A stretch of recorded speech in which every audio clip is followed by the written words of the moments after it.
They fought naked in freezing temperatures, they felt no pain, they bit their shields and killed with inhuman strength. For centuries, historians believed the Viking berserkers were simply myths, until archaeologists discovered something in a Danish grave that changed everything. A pouch.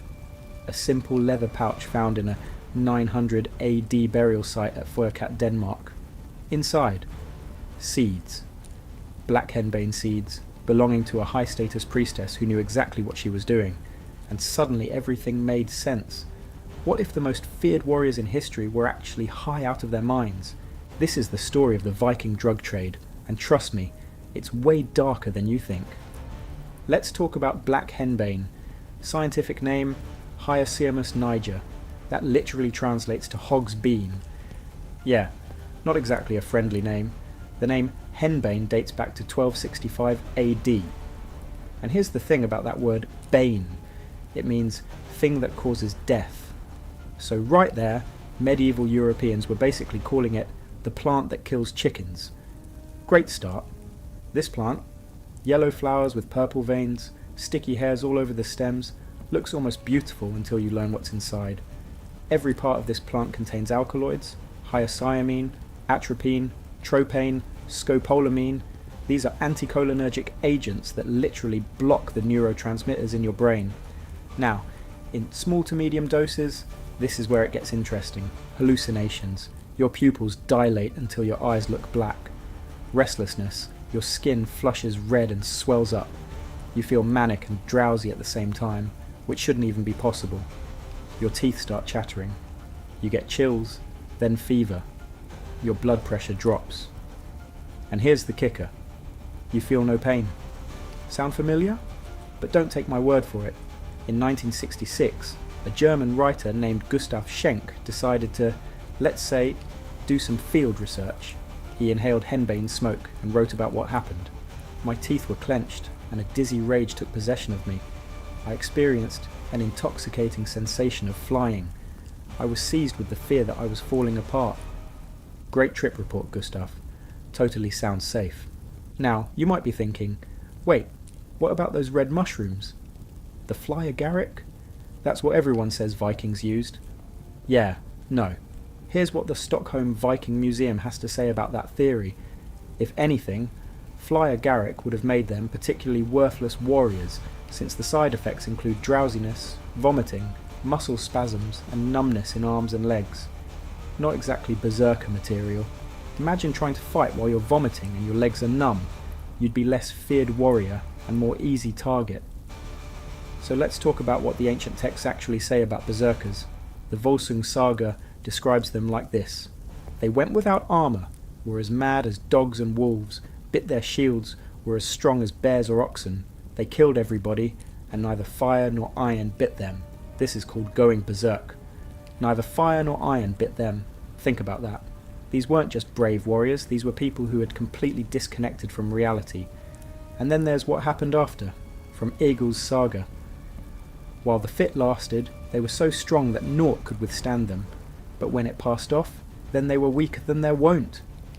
So we've got superhuman strength during the episode, complete loss of pain response, animal-like behaviour, and then a crash afterward where they're completely wrecked.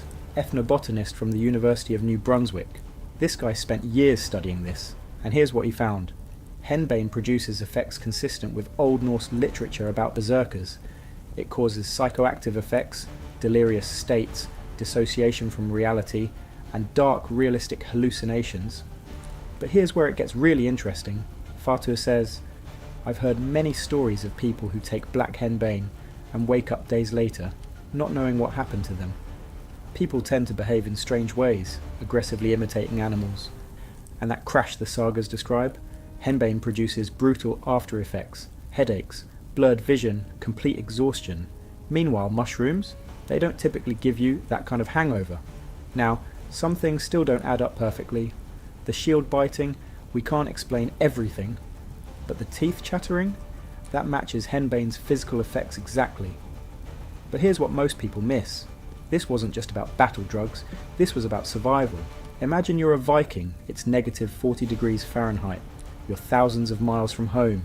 No antibiotics, no hospitals, no grocery stores. How do you not just die? Plants, specifically Nordic plants that evolved to survive the same brutal conditions you're facing. Here's something wild.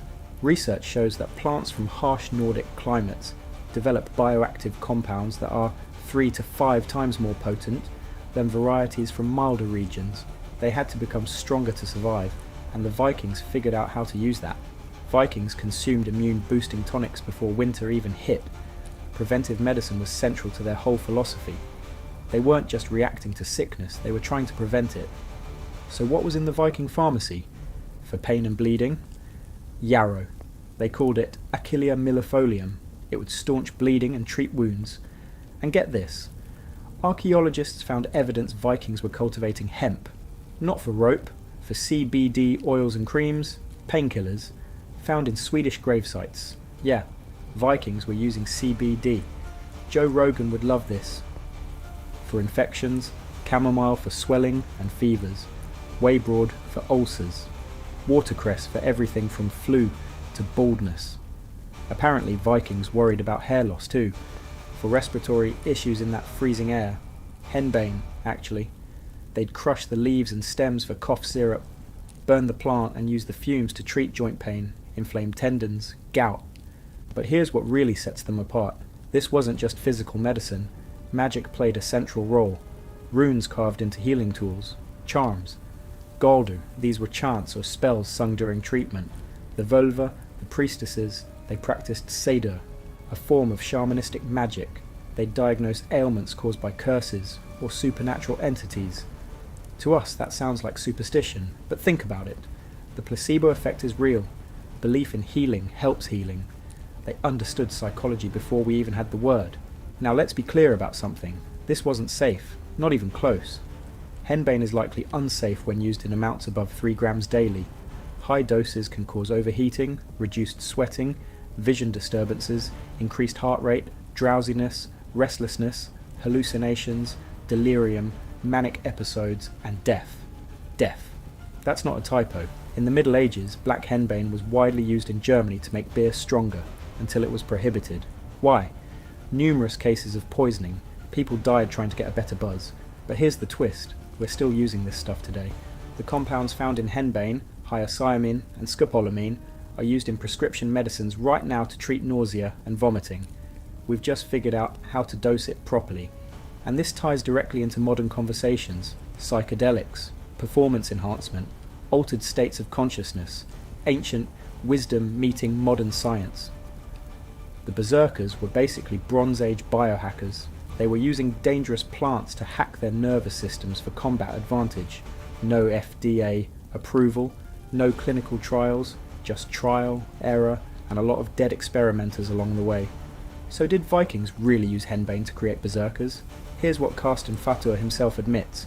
My own work on the use of Hyoscyamus niger by the Viking berserkers is theoretical. We may never know if it is factual or not, but it is a theory that fits very closely with the historical records, and we do have chemical, medical, and archaeological evidence to support it. We have the plant in Viking graves, we have the symptoms matching the texts, we have the aftermath descriptions lining up with the pharmacology, we have ethnobotanists saying this is the best explanation we've got. But we don't have a Viking warrior's toxicology report. The mystery remains. And maybe that's fitting. The berserkers were meant to be terrifying, unknowable, superhuman. Whether they achieved that through henbane, pure rage, religious fervour, or some combination we'll never fully understand, one thing is certain. They worked. For hundreds of years, the mere rumour of berserkers was enough to make armies hesitate. That's not just pharmacology, that's psychological warfare at its finest. The Vikings understood something we're only now rediscovering. The line between medicine, poison, and performance enhancement is thinner than we'd like to admit. And sometimes, to survive the impossible, you have to become something impossible yourself. Thanks for watching. If you want more shocking Viking secrets, hit that subscribe button. Trust me, we're just getting started.